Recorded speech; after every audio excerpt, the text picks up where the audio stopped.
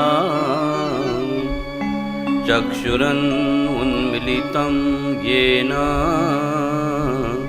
तस्मै श्री गुरुवे नमः।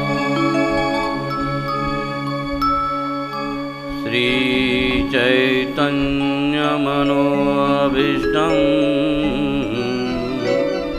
स्थापितं येन भूतले स्वयं रूप कदा मह्यं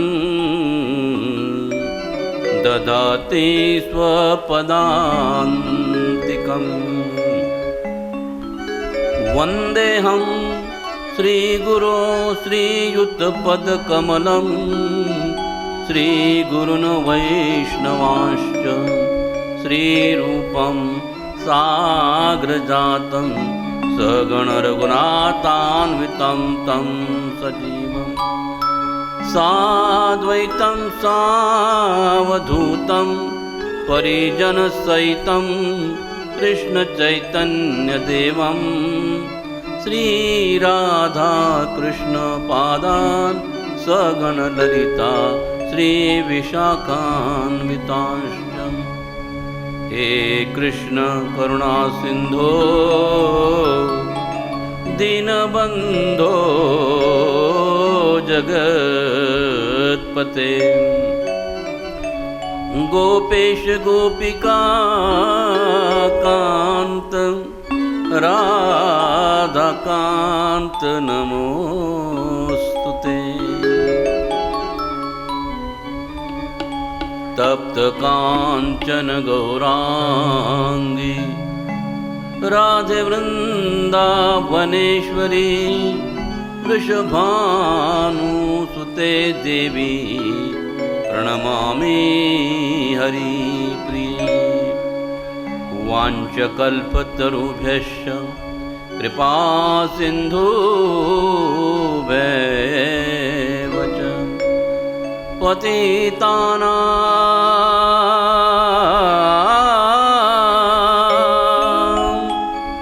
पतितानां पावनेभ्यो वैष्णवेभ्यो नमो नमः। नमो विष्णुपादाय कृष्णप्रेष्ठाय भूतले श्रीमते भक्तिवेदांत स्वामिनिति नामिने। नमस्ते सारस्वते देवे गौरवाणी प्रचारिणे निर्विशेष शून्यवादी पाश्चात्य देशतारिणे। जय श्री कृष्ण चैतन्य प्रभु नित्यानंद श्री अद्वैत गदाधर श्रीवासादि गौर भक्तवृंद। हरे कृष्णा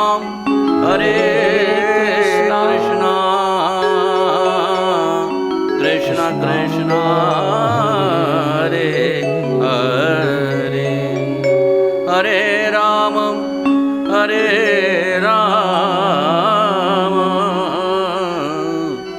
राम राम हरे हरे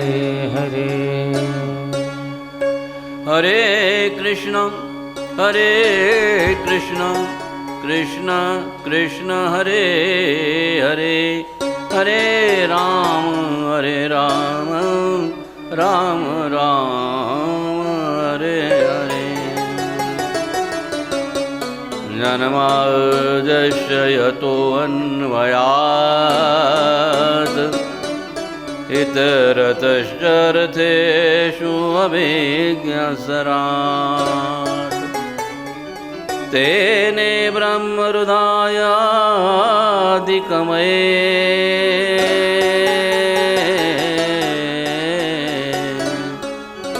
मुह्यन्ति यत् सूरया तेजो वारि मृदां यथा विनिमयो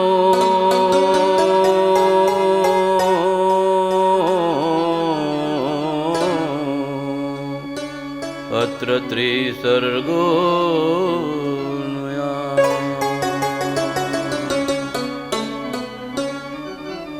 श्रीमद्भागवते महामुनिकृते किं वा परेरीश्वर सद्यो वृद्धि अवरुद्धते अत्र कृतिभिः शुश्रूषुभिः तत्क्षणा निगमकल्पोत्तरोर्गलितं फलं शुकमुखातमृतद्रव्यसंयुतं पिबत भागवतं रसमालयं मुहुरो रसिका भुवि भावुकाः स वै पुंसा परो धर्मो अतो भक्तिरधोक्षजे अहेतुकी अप्रतिहता ययात्मा संप्रसीदति कृष्ण प्राप्तिकरं शश्वत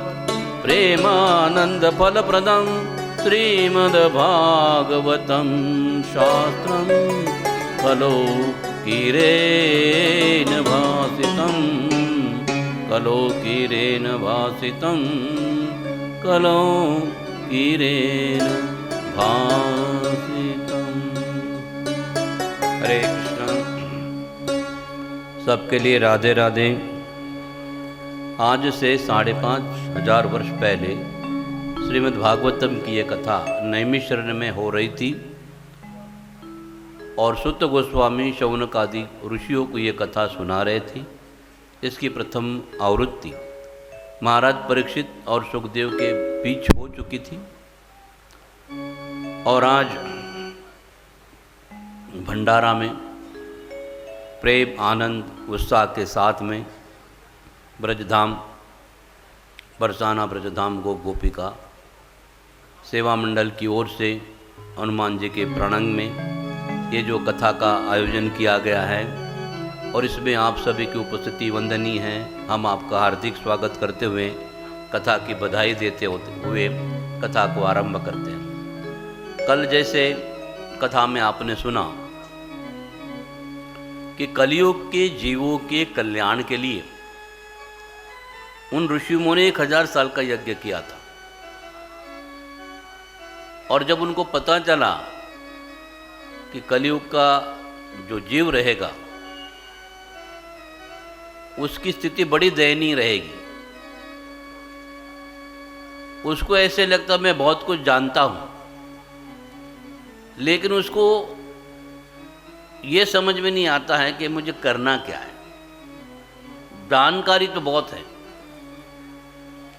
लेकिन हमें निश्चयात्मक तौर पर क्या करना चाहिए, इसलिए जो है बुद्धि विचलित हो जाती है। क्योंकि असंख्य शास्त्र हैं, वेद है, पुराण है, उपनिषद हैं, संहिताएं हैं, तो इन सब में अलग अलग प्रकार के आचार्यों ने अलग अलग स्थान के ऊपर अपने अलग अलग शिष्य मंडली को अलग अलग प्रकार का ज्ञान दिया है।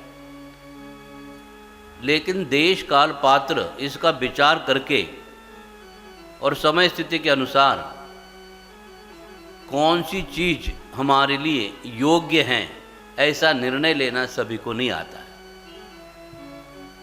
इसलिए उन ऋषि मुनियों ने सारे सिद्धांतों का सार निकालकर बोले कलयुग के जीव क्या कर सकते हैं। मंदासु मंदमतो मंद भाग्य, उनका भाग्य भी मंद रहेगा, बुद्धि भी मंद रहेगी और आलसी रहेंगे। जैसे राम नाम के आलसु भोजन में होशियार, तो व्यक्ति भगवान का राम मंदिर में आलस करते हैं और भोजन आएगा तो बिल्कुल डट के खाते हैं। तो ये कलयुग के जीवों की जो स्थिति जो दयनीय जो उन्होंने बताई हैं, तो उसमें वो लोग क्या कर सकते हैं। जैसे प्रभुपाद जी एक उदाहरण देते हैं, अगर कोई आलसी व्यक्ति है,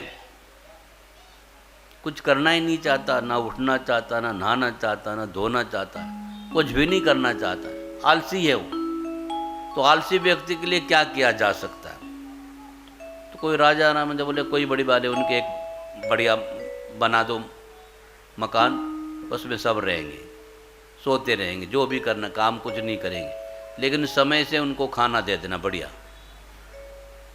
तो कितना भी आलसी रहेगा तो भूख तो सबको लगेगी, तो उसके लिए बढ़िया खाना अगर पिरोसा जाएगा, उसके सामने धर दिया जाएगा, तो बोलेंगे आपको पता नहीं मैं आलसी हूँ। बोले ठीक है भाई, तुम आलसी हो तो ठीक है, फिर तो थाली तो आ गई है सामने। बोले हम आलसी हैं, दूसरा कोई लेगा, एक कोर दो कोर उसको खिलाने की कोशिश करेगा,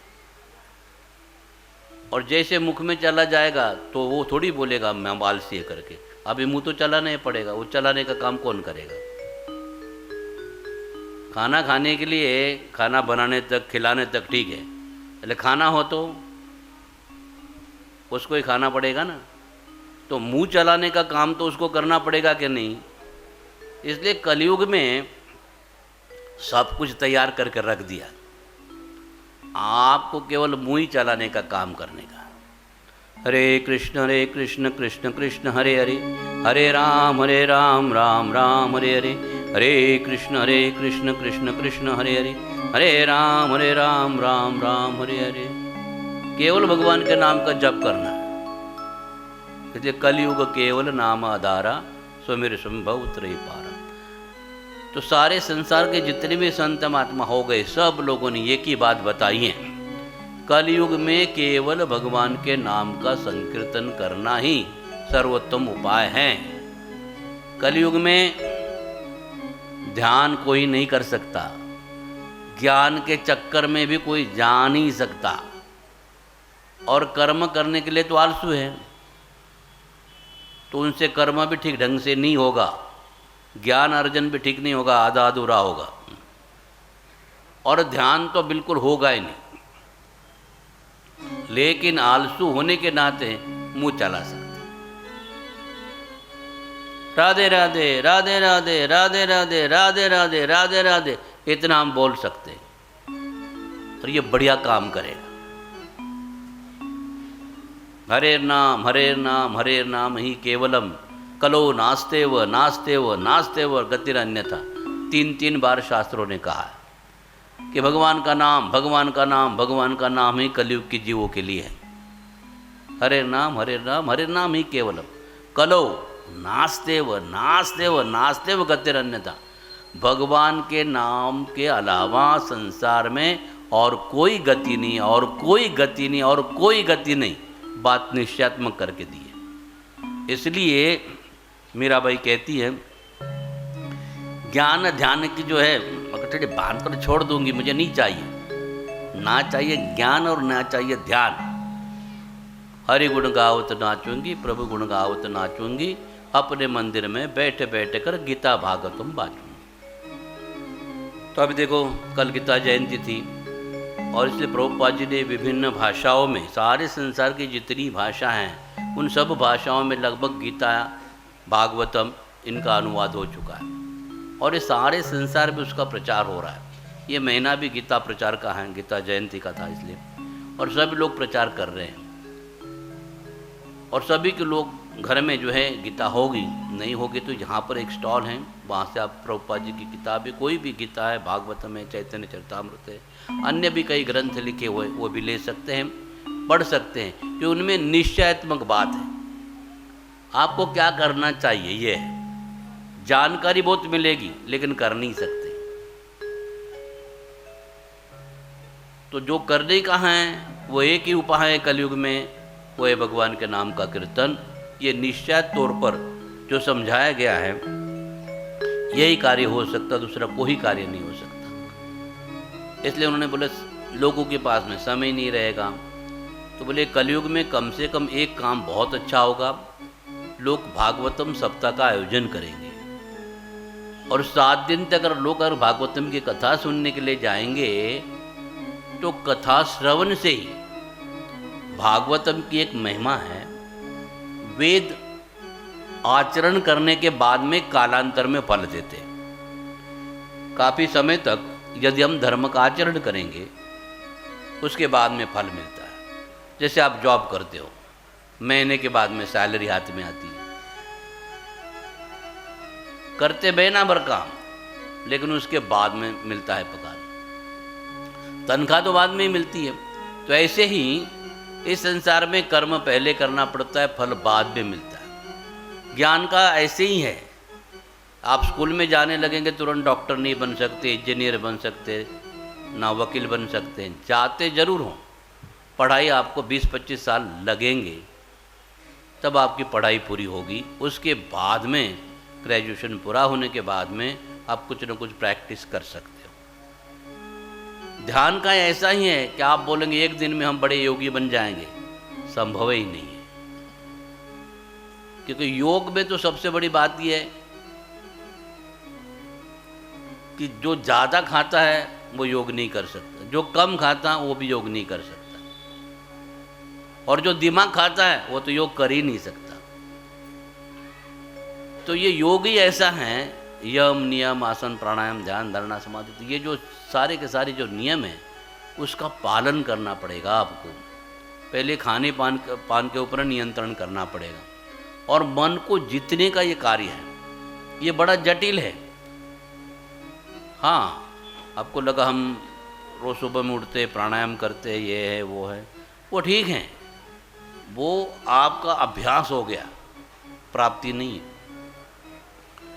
ध्यान का मतलब होता है भगवान विष्णु का, उनके चरण कमलों का, उनके वक्षस्थलों का, उनको घुटने का, उनके मुखारविंद का ध्यान करना है। तो इस तरह से अगर ध्यान करेंगे तो आपको फल मिलेगा, क्योंकि ध्यान का भी लक्ष्य है विष्णु, ज्ञान का भी लक्ष्य है ब्रह्म, और कर्म का भी लक्ष्य है फल। तो फल आपको मिलेगा, लेकिन देने वाले भगवान हैं।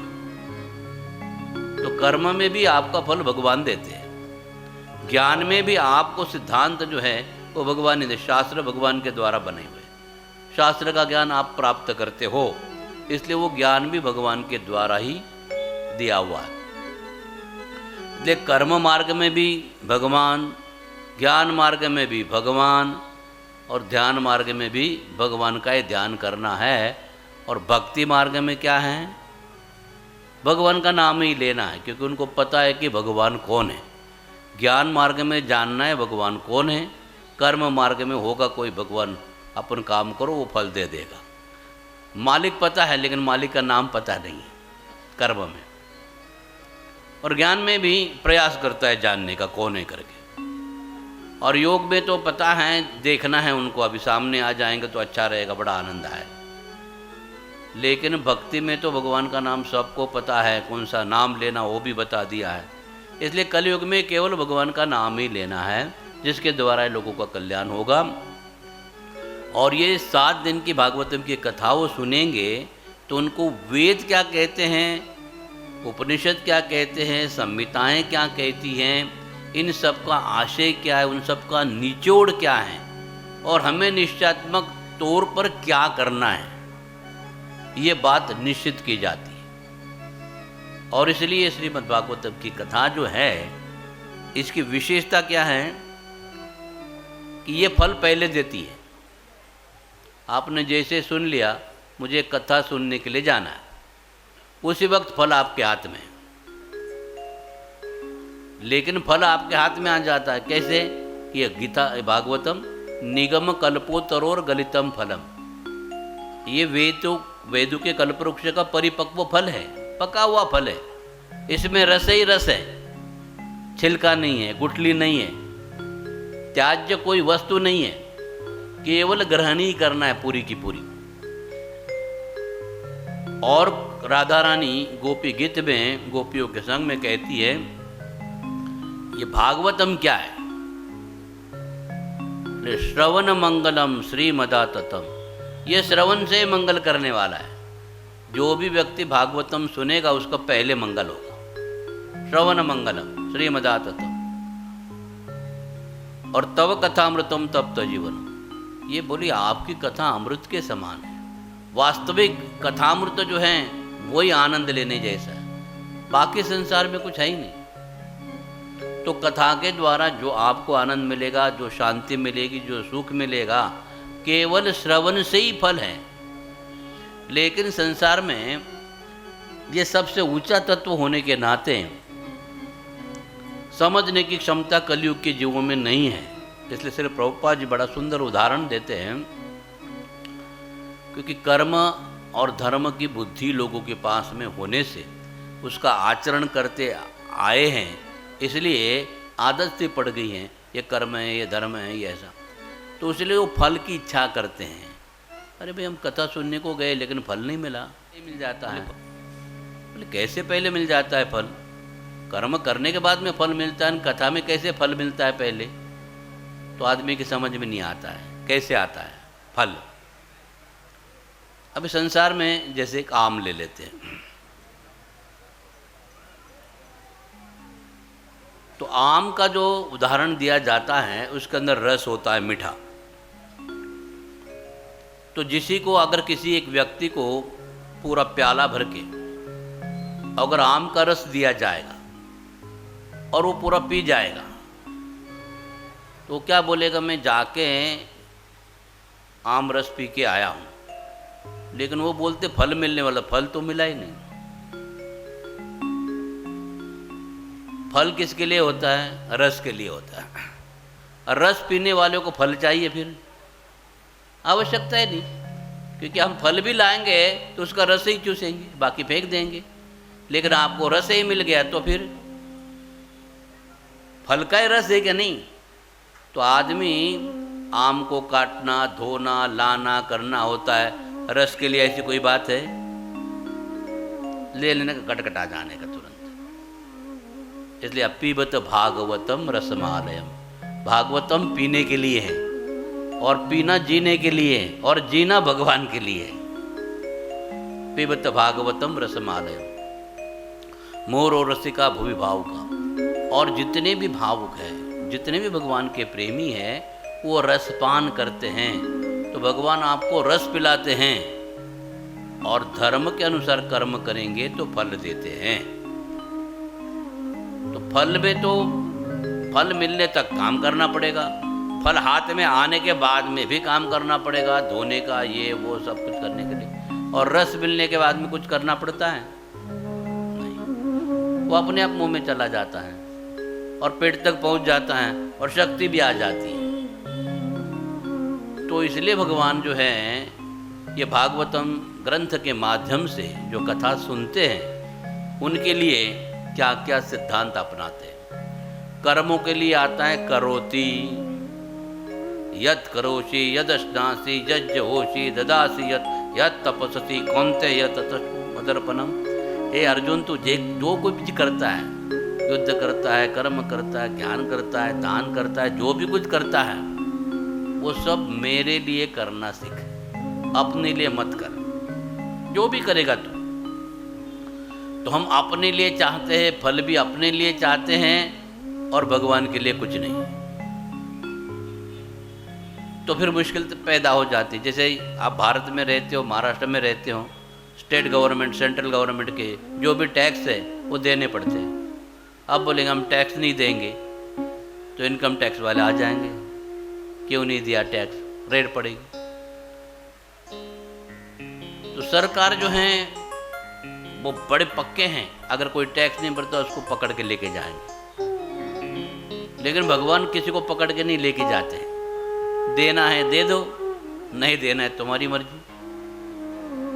लेकिन भगवान को अगर हम दे देते हैं, जो भी कुछ हमारे पास में है भगवान को अर्पित करते हैं, तो भगवान हमें वो प्रसाद के रूप में लौटा देते हैं। आप यहाँ कुछ भी लेके आएंगे, केले, मिठाई है, कौन खाता है?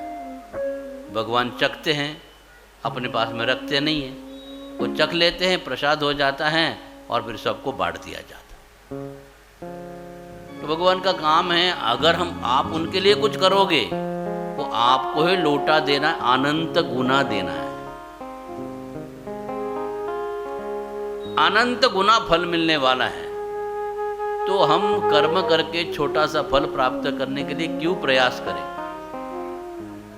इसलिए ये जो भागवतम है, इसके लिए शब्द आता है, कर्म के लिए करोति, ज्ञान के लिए जानन्ति, योग के लिए पश्यन्ति। ध्यानावत तद्गतेन मनसा पश्यन्ति हम योगिनो। योगी देख सकते हैं भगवान कैसे है। ज्ञानी जान सकता है कि ब्रह्म कैसा है, अंदा लगा लेता है, तो अनुमान लगा लेता है कैसे है, क्या है, और कर्मी करता ही रहता है कर्म। लेकिन भागवतम के लिए पीबत भागवतम रसमालयम, ये पीने के लिए। तो कथा के द्वारा हम रसपान कर रहे हैं। भगवान की लीला कथा ये हमारे कानों को सुख देती हैं और हृदय का विषय होने से वो हृदय प्रेम से ओतप्रोत भर देती है। तो कथा का मूलभूत आशय ही है जीवों में सब कुछ है, लेकिन अगर संसार में प्रेम नहीं है तो कोई भी आदमी जी नहीं सकता। एक बार भोजन नहीं मिले तो चलेगा, लेकिन प्रेम होना चाहिए। हर कोई व्यक्ति चाहता है कि मुझे प्रेम मिले, लेकिन उसको प्रेम मिलता नहीं है। और भगवान प्रेम बांट रहे हैं तो फिर लोग जाना नहीं चाहते हैं।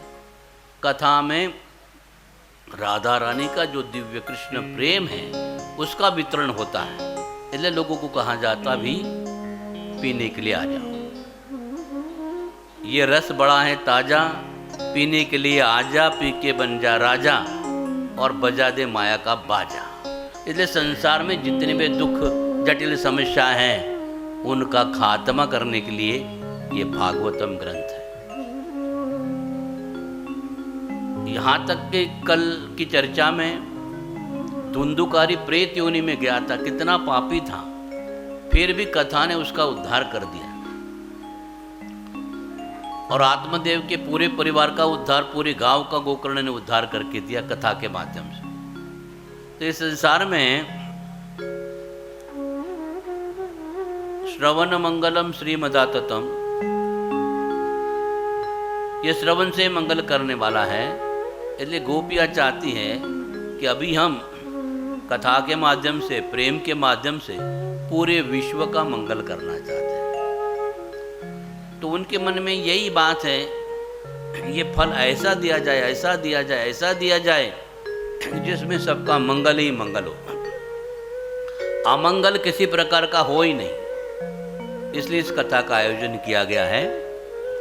और अब जो है देवता लोग भी, जब ये रुकदेव गोस्वामी और परीक्षित महाराज की कथा चल रही थी तो देवता भी आए थे 33 करोड़, स्वर्ग से अमृत लेके आए थे। और उनको बोल दिया सुखदेव गोस्वामी को कि बोले एक काम करो सुखदेव जी, ये अमृत हम स्वर्ग से लाए हैं, परीक्षित को पिला दो, अमृत हो जाएगा, सांप भी नहीं लगेगा कुछ, उसको पिला दो फिर, और हमको कथामृत दे दो। तो बोले देवताओं, मैं कोई व्यापारी नहीं हूं, तुमसे अमृत ले लूं, उसके बदले में कथामृत दूं। कहा तुम्हारा स्वर्ग का तुच्छ अमृत और कहाँ कथामृत। तो कथामृत के तुम अधिकारी नहीं हो। लेकिन ये परीक्षित जो है ये भले शापित है लेकिन कथा का अधिकारी है, तो मैं इसको ही कथामृत दूंगा, आप लोगों को नहीं दूंगा। और देवताओं को वहां से भगा दिया गया, नहीं मिलेगा आपको। अब सब लोग स्वर्ग के अमृत के लिए तरसते हैं, असुर भी तरसते हैं, देवता भी तरसते हैं कि अमर बनना चाहता हर कोई है, लेकिन कथामृत आपको मरने नहीं देता।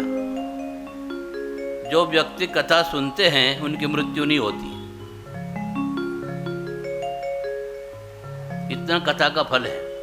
तो जब मरना ही नहीं है तो क्या सुने, बोले कथामृत। तो प्रभुपाद जी समझाते हैं कि जब देवताओं के लिए भागवतम की कथा दुर्लभ है, इसलिए नारद जी का जो उदाहरण दिया था, वो स्वर्ग से लेके ब्रह्मलोक से सभी जगह में आए, तब उनको पता चल गया है कि कथा तो केवल मृत्युलोक में ही होती है, स्वर्गलोक में कथा नहीं होती है। स्वर्गलोक में कोई कथाकार नहीं रहते, ब्रह्मलोक में कोई कथाकार नहीं है, बस भोग विलास में पड़े रहते।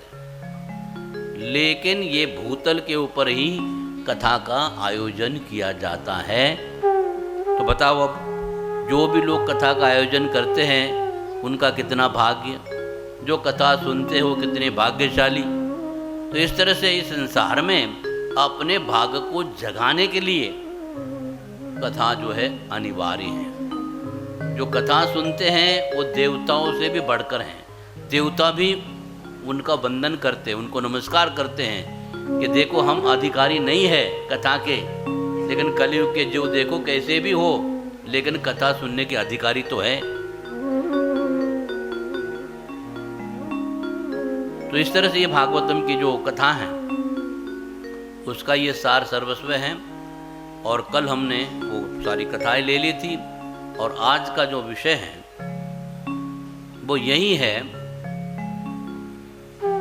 कि बोले हमारे कान के लिए जो कुछ रसायन हो, शौनक आदि ऋषि सुत गोस्वामी को कहते हैं, ऐसा कोई सार गर्भित तत्व कहिए और वेदों को छोड़कर बात करनी है। इसलिए बोले हम वेदों को छोड़कर ही बात करेंगे, हम केवल रस की बात करेंगे, कर्म की बात नहीं करेंगे, ज्ञान की बात नहीं करेंगे, ध्यान की बात नहीं करेंगे।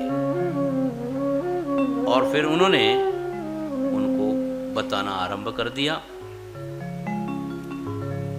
कि कलयुग के जीव जो भी हो, जैसे भी हो, और कलयुग में पूरा अधर्म ही रहेगा तो भी ये जो कथा जो है उसका सामर्थ्य है कि पतित व्यक्ति को भी पावन करने का। जो पुण्यवान हैं, जो अच्छे हैं, जो बुरे हैं, सनकादि चारों कुमारों ने भागवतम की महात्म्य में बताया था, जिस स्त्री को शारीरिक मानसिक त्रास हो, जिसकी माहवारी समय से नहीं आती हो, जिसको कोई संतान नहीं होती हो, वो भी यदि कथा सुने और कथा का फल प्राप्त करे तो भी ये कार्य संभव हो सकता है। कोई गुरु हत्यारा हो, गुरु पापी हो और अन्य कई प्रकार के पाप करने में ओतप्रोत हो, दूसरे का धन लूटने वाला हो, शराब पीने वाला हो, व्यभिचार करने वाला हो, जुआ खेलने वाला हो, झूठ बोलने वाला हो, छल कपट से काम करने वाला हो, ऐसा कोई भी व्यक्ति हो, अगर वो कथा सुन लेता है तो उसके सारे के सारे जितने भी पाप ताप है उसको ये कथा धो बहाती है। तो कोई भी व्यक्ति किसी भी अवस्था में कथा सुनने का अधिकारी है। तो इसलिए श्रीमद् भागवतम की कथा का आस्वादन करना चाहिए, ऐसा सुत गोस्वामी शौनक आदि ऋषियों को समझा रहे हैं। तब उनको पता चला हमने 1000 साल तक जो कुछ किया है तो हमें उसमें कुछ नहीं मिला, लेकिन ये 7 दिन में हमको सब कुछ देने वाले हैं। इसलिए हम क्यों ना हो, अभी 1000 साल तो गए, ये 7 दिन हमारे साथ हैं, हम सब साथ साथ हैं। और फिर सप्ताह 7 दिन का होता है और वो भी कल मोक्षदा एकादशी के दिन आरंभ हुआ है। आज 12 तिथि है और गीता जी का पर्व है, गीता सार सर्व है, गीता के लिए गर्व है। तो इस तरह से हमें समझना चाहिए कि सुत गोस्वामी शौनकादि ऋषियों को बताना चाहते हैं कि बोले देखो स्थितियां कुछ ऐसी हैं बड़ी गंभीर, जिन वेद व्यास जी ने इन ग्रंथों की रचना की है वो भी सारा विस्तार करके समझ नहीं पाए थे कि क्या करना चाहिए और क्या नहीं करना चाहिए।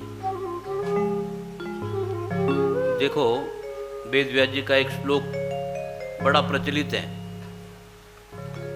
और वो अंतिम निर्णय में उसका सार बताते हैं।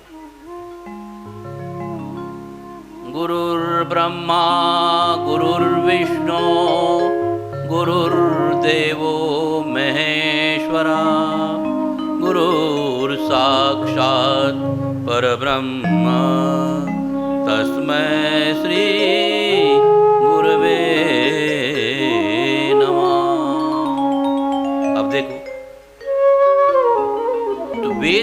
ने ये भागवतम की रचना कैसे की? उन्होंने सारे वेद पुराण सब की रचना कर दी, फिर भी उनके मन में शांति नहीं थी।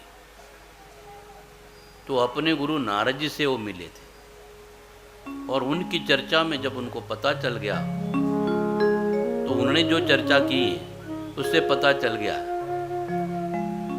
अब देखो, गुरुर ब्रह्मा, हम ब्रह्मा जी को गुरु मानते हैं। गुरुर विष्णु, विष्णु जी को भी गुरु मानते हैं। गुरुर्देवो महेश्वरा, शिव जी को भी हम गुरु मानते हैं। लेकिन गुरु का वास्तविक कर्तव्य क्या है? विष्णु का परिचय करा देना कर्तव्य है, शिव जी का परिचय देना कर्तव्य, या ब्रह्मा जी का परिचय करा देना कर्तव्य है? बोले नहीं, जो सद्गुरु होते हैं वो क्या करते हैं? भगवान कृष्ण का परिचय करा देते हैं। और जब तो कृष्णम वंदे जगत गुरु, कृष्ण सारे जगत के गुरु हैं और ये तीनों जगत के निर्माता हैं, ब्रह्मा विष्णु में। इसलिए विष्णु जी को अनादि कहा जाता है, तो श्री कृष्ण तो कहा जाता अनादिरादि गोविंदम सर्व। श्री कृष्ण विष्णु के भी आदि हैं, शिव जी के भी आदि और ब्रह्मा जी के भी आदि। देवी देवता तो कोसों दूर रहे।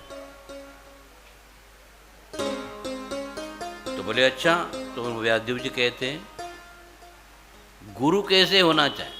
तो गुरुर ब्रह्मा, गुरु विष्णु, गुरुदेव।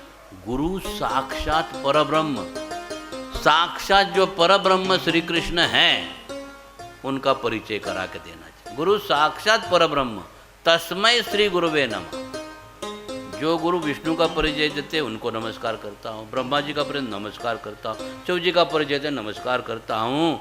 लेकिन हमारा जो प्रणाम है वो प्रणाम किसके लिए है? गुरु साक्षात परब्रह्म, तस्मै श्री गुरुवे नमः। ऐसे गुरु को हम नमस्कार करते हैं जो बता देते हैं कि श्री कृष्ण जो है वही भगवान है। तस्मै श्री गुरुवे नमः। तो ऐसे गुरु को हम नमस्कार करते हैं, इनको मानते हैं, उनको नमस्कार करते हैं। ये बहुत पुराना श्लोक है, प्राचीन है, उसका आशय ऐसा ही है। इसका कारण क्या है कि जब वेदव्यास जी नारद जी को बोले मैंने सारे ग्रंथों की रचना कर दी है, लेकिन मन मेरा बड़ा उदास है, समझ में नहीं आता है क्या कारण है इसका। तो नारद जी ने बताया, वेद व्यास जी आपको पता नहीं, आपने जिस ग्रंथों की रचना कर दी है ना, उसमें आपने हर चीज विस्तार वाली बताई है। सार रूप में समझ में आ जाएगी, आसान शब्दों में, ऐसे कोई रचना आपकी है ही नहीं। तो इसलिए व्यक्ति को समझ में नहीं आता मैं क्या करूं। तो ये सब ऐसा हो गया है कि जितना भी वर्णाश्रम धर्म है, उनका विस्तार है, उनके कर्म हैं, वो सारी की सारी रूपरेखा, कितने ग्रह है, कैसे कैसे कार्य करते हैं, कितनी राशियां हैं, उसमें कैसे फल देते हैं, कौन सा ग्रह किस स्थिति में होने से क्या क्या अच्छे पूरे परिणाम आते हैं, ये सब कुछ आपने बता दिया लोगों को। किस देवता की पूजा करनी, किस मंत्र से करनी, किस सामग्री से करनी, किस ब्राह्मण के द्वारा करनी, किस स्थान पर करनी है, और जप संख्या जो है उस मंत्र की कितनी है, ये सारी जटिलताएं जितनी भी आपने बता दी। लेकिन जितना भी विस्तार बता दिया उसमें निश्चयात्मक तौर पे ये नहीं बताया है कि भगवान कौन है। तो सारे वेदों में एको अस्ति द्वितीयो नास्ति, भगवान एक ही है। 10,000, 50,000, 40,000, लाख करोड़ भगवान तो हो ही नहीं सकते, तो भगवान एक ही है। तो निश्चयात्मक कौन है ये आपने नहीं बताया, इसलिए आप उदास हो। भारत में कितने मंत्री है, कितने कलेक्टर है, कितने मामलेदार, ये सब कुछ बता दिया, कितने बड़े बड़े अधिकारी है, सब कुछ बता दिया। पंत प्रधान कौन है बताने के लिए भूल गए, इसलिए आप उदास हो। बोले हाँ, तो इसलिए फिर अब मैं भागवतम की रचना करूंगा और उसमें बता दूंगा कि भगवान कौन है। तो नारद जी कहते हैं देखो वेदव्यास जी, मैं एक ब्राह्मणी का पुत्र था और इतनी भयंकर स्थिति हो गई मेरी कि मेरे को समझ में नहीं आया क्या करना चाहिए। 5 साल का नीरा था और उसी वक्त जो है चातुर्मास के लिए साधु महात्मा आ गए थे। बड़ा सुंदर कथा का आयोजन किया उन्होंने और मैं भी बालक था, बड़े लाड प्यार से उनके साथ में रहता था। मेरी माता भी उनकी सेवा करती थी, मैं भी सेवा में हाथ बटोरता था। वो भोजन कर लेते तो उनकी झूठी पत्थर उठा लेता था, उसमें जो भी कुछ बचा होता तो मैं खा लेता था। उसके मेरे सारे पाप वगैरह सब धुल गए और फिर जब वो कथा के 4 महीने कैसे व्यतीत हो गए पता नहीं चला। महात्मा लोग चले गए और उनके चले जाने के बाद में जब मैंने देखा कि परिस्थिति बड़ी गंभीर है, अब हम क्या करेंगे, मुझे क्या करना चाहिए समझ में तो आया, लेकिन क्या करें। मेरी माता का मैं इकलौता बेटा था, मैं माता के लिए बहुत कुछ करना चाहता था, लेकिन मेरा बच्चा था 5 साल का और मेरी माता भी मेरे लिए बहुत कुछ करना चाहती थी, लेकिन असहाय थी क्योंकि पिता बचपन से चल बसे थे, तो पिता का छाया मेरे ऊपर था नहीं। तो ऐसी स्थिति में हरि बड़े दयालु होते हैं, सारी समस्या का हल करना उनको आता है। मेरी माता ऐसी जंगल में चल गई लकड़ी लाने के लिए, भोजन के लिए, तो हरि ने कृपा कर दी, वहां जाके एक सांप गया, उसको डस लिया और मृत्यु को प्राप्त हो गई। अब मुझे समाचार लगा मैं माता का लिए बहुत कुछ करना चाहता हूं, तो भगवान ने मेरी चिंता हर ली, मेरी माता को उठा लिया। तो फिर मैंने बड़े प्रेम भाव से अंत्येष्टि क्रिया की माता की और दाह संसार करके अभी कुछ नहीं मेरे लिए, ना किसी में आसक्ति ना किसी में मोह। 5 साल का निरा बच्चा उत्तर दिशा की ओर चल पड़ा तो चल ही पड़ा। जब चलता गया आखिर में मैं थक गया, मुझे भूख भी लगी और प्यास भी लगी। तो जब देखा एक झरना देखा, उसमें ठंडा ठंडा पानी था बहता हुआ, वो मैंने पी लिया और मेरी तृप्ति हो गई। और फिर जैसे ही मैं तृप्त हो गया भगवान का आभार व्यक्त किया और भगवान भी बड़े देर तुरंत मेरे सामने प्रकट हो गए और दर्शन दे दिया। नारद जी भावुक हो गए, अरे वाह कितना सुंदर है, शांत मुद्रा है, कान में कुंडल है, बड़े सुंदर केश हैं। और इस तरह से जो है उनकी भाव भंगी देखते हुए नारद फूले ने समाये, बहुत आनंदित हुए, गदगद हुए। फिर भगवान अंतर्धान हो गए। फिर नारद रोए, गिड़गिड़ाए, बोले आपने एक झलक दिखा दी है, एक बार थोड़ा सा दर्शन दे तो अच्छा रहेगा मुझे। बोले नहीं नारद, तुम्हारी साधना, तुम्हारा भाव, तुम्हारे प्रयास, उसके कारण मैं केवल मेरे दर्शन की एक झलक दे दी है।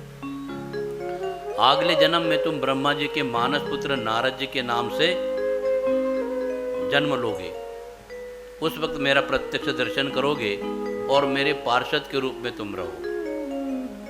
देखो 4 महीने का सत्संग, नारद जी कहाँ से कहाँ पहुँच गए, नारद बने आज। और सभी जगह में जाते, सभी लोगों में जाते हैं, स्वर्ग में जाते हैं, ब्रह्मा जी के पास में जाते हैं, शिवलोक में भी जाते हैं, लेकिन नारद जी को सम्मान मिलता है विष्णु के भक्त होने के नाते उनके लिए मान सम्मान मिलता है। इंद्र अपना आसन दे देता है बैठने के लिए। बोले वेद व्यास जी आप इतने पढ़े लिखे हो, मैं तो पिछले जन्म का अनपढ़ हूं, लेकिन आपका गुरु बनने का सौभाग्य मुझे प्राप्त हुआ। बताओ तो भगवान के भक्ति का परिणाम क्या हो सकता है कि नारद जी के गुरु कौन है, ब्रह्मा जी, लेकिन वेद व्यास जी के वो गुरु बन गए ब्रह्मा जी के मानस पुत्र होने के नाते। तो नारद जी ने जैसे ही एक बात बताई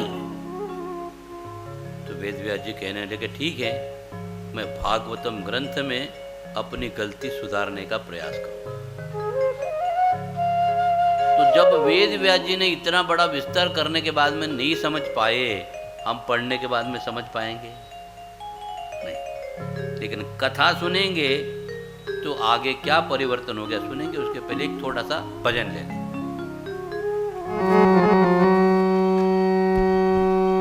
सरस किशोरी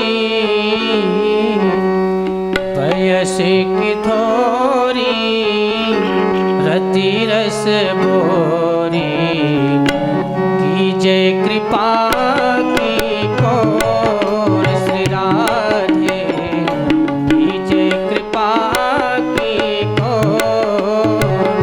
सरस किशोरी पयस की थोरी रति रस भोरी कीजे कृपा की कोर श्री राधे कीजे कृपा की कोर। जय हो। भाव से सभी तालियां बजाते हुए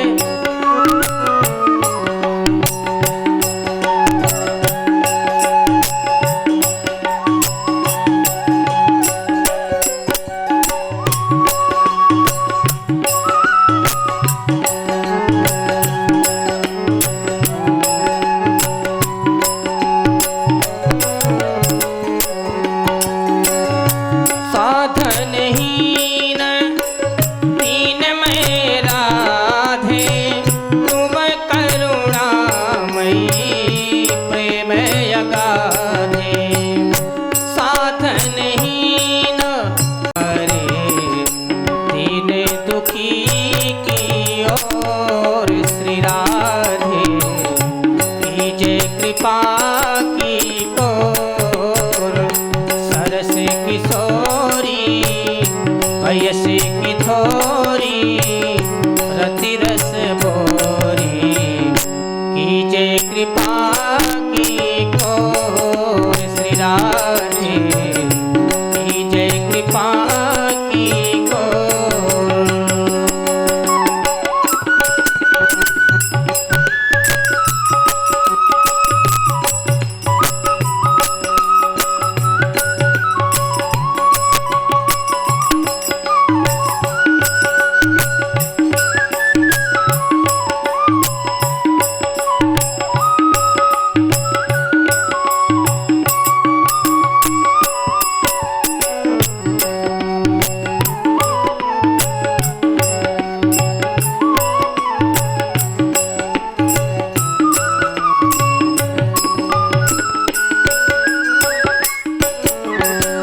करत अघन नहीं नेक अघाऊं भजन करन में नाम मन को लगाऊं। करत अघन नहीं नेक अघाऊं भजन करन में नाम मन को लगाऊं। परि पर जोड़ी रखी मम ओरी तुम बिन मोरी कौन सुधारे डोर श्री राधे कीजे कृपा की कोर। सरस किशोरी पयस की थोरी रति रस भोरी कीजे कृपा की कोर।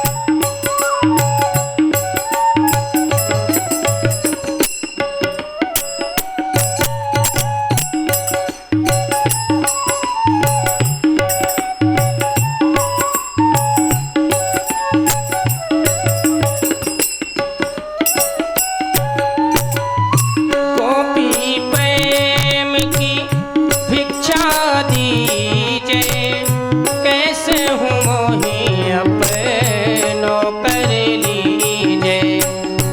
गोपी प्रेम की भिक्षा दीजे कैसे हूँ मोही अपनो कर लीजे।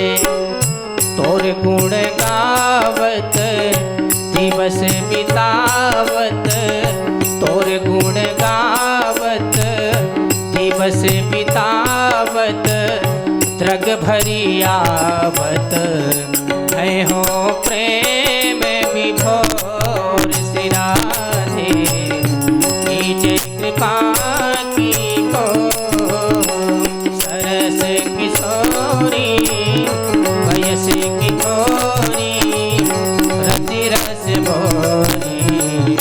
कीजे कृपा की घोर सिराधे, कीजे कृपा की घोर सरस किशोरी वयस की थोरी रति रस भोरी।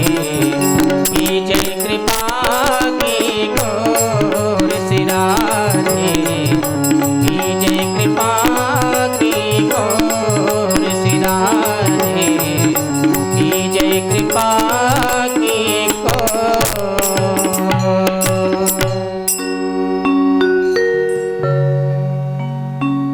जय श्री राधे, जय जय श्री राधे, जय जय श्री राधे, जय जय श्री राधे।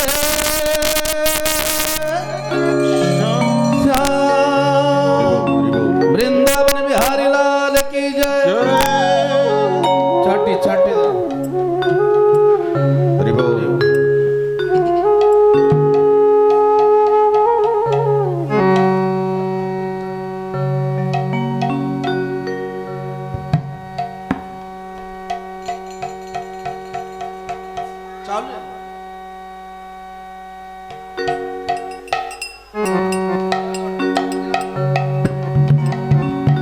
गोविंद तुम्हारे प्यार ने जीना सिखा दिया। गोविंद तुम्हारे प्यार ने जीना सिखा दिया। गोविंद तुम्हारे प्यार ने जीना सिखा दिया। गोविंद तुम्हारे प्यार ने जीना सिखा दिया। गोविंद तुम्हारे प्यार ने जीना सिखा दिया। गोविंद तुम्हारे प्यार ने जीना सिखा दिया। गोविंद तुम्हारे प्यार ने जीना सिखा दिया। गोविंद तुम्हारे प्यार ने जीना सिखा दिया। मिट्टी को आपने प्रभु, मिट्टी को आपने प्रभु सोना बना दिया। मिट्टी को आपने प्रभु सोना बना दिया। मिट्टी को आपने प्रभु सोना बना दिया। मिट्टी को आपने प्रभु सोना बना दिया। आज प्यार ने जीना सिखा दिया। गोविंद तुम्हारे प्यार ने जीना सिखा दिया।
जो मुझ पे एक नजर, डाले जो मुझ पे एक नजर, दीवाना बना दिया। डाले जो मुझ पे एक नजर, दीवाना बना दिया। डाले जो मुझ पे एक नजर, दीवाना बना दिया। डाले जो मुझ पे एक नजर, दीवाना बना दिया।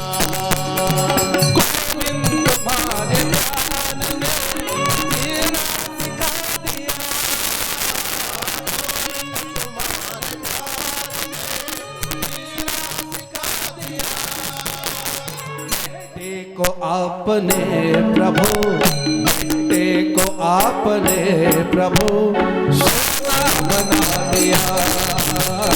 बेटे को आपने प्रभु सोना बना दिया।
प्यार की ज्योति जला के प्यार की परवाना बना दिया। ज्योति जला के प्यार की परवाना बना दिया। ज्योति जला के प्यार की परवाना बना दिया। ज्योति जला के प्यार की परवाना बना दिया।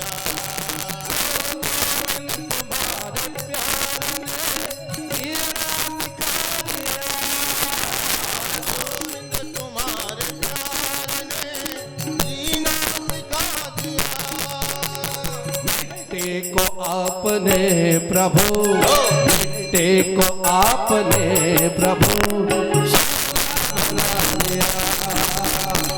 बेटे को आपने प्रभु सोना बना दिया। इन तुम्हारे प्यार ने जीना सिखा दिया। चाटी चाटी चाटी बोल रे, चाटी बोल।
भक्ति का दे के जाम मुझे, भक्ति का दे के जाम मुझे मस्ताना बना देगा।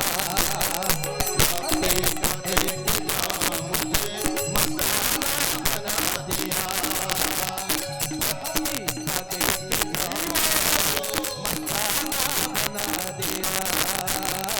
भक्ति का दे के जाम मुझे मस्ताना बना दिया।